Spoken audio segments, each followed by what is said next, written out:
শেরপুর জেলা শহর থেকে ২৫ কিলোমিটার দূরে গারো পাহাড়ের সীমান্তবর্তী রামচন্দ্রপুরা এলাকায় সারি সারি পাহাড় দিয়ে ঘেরা পানিহাটা ও তারানি গ্রামের অপূর্ব প্রাকৃতিক সৌন্দর্যমণ্ডিত অঞ্চল পর্যটকদের কাছে পানিহাটা ও তারানি পাহাড় হিসেবে সুপরিচিত। তারানি পাহাড়ের উত্তর রয়েছে মেঘের আবছা আবরণে ঢাকা ভারতের তুরা পাহাড়। তুরা পাহাড়ের দূরের টিলাগুলো যেন মেঘের রাজ্যের সাথে মিতালি করে চারপাশে এক মনোমুগ্ধকর পরিবেশের সৃষ্টি করেছে।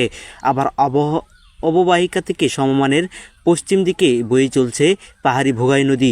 এই নদীর স্বচ্ছ পানির নিচে রোদের আলো চিকচিক করা নুড়ি পাথর আর শত শত ফুট উঁচুতে থাকা সবুজে জড়ানো পাহাড় চারপাশে এক ভিন্নধর্মী সৌন্দর্যের আবহ তৈরি করেছে।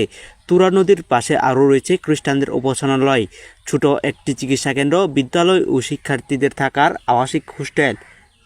প্রকৃতির সান্নিধ্যে পাওয়া পাশাপাশি মেঘ ও পাহাড়ের অপরূপ সৌন্দর্য দেখার জন্য প্রতিবছর দূর দূরান্ত থেকে অসংখ্য প্রকৃতিপ্রেমী ও পর্যটকরা এই জায়গাতে ঘুরতে আসে।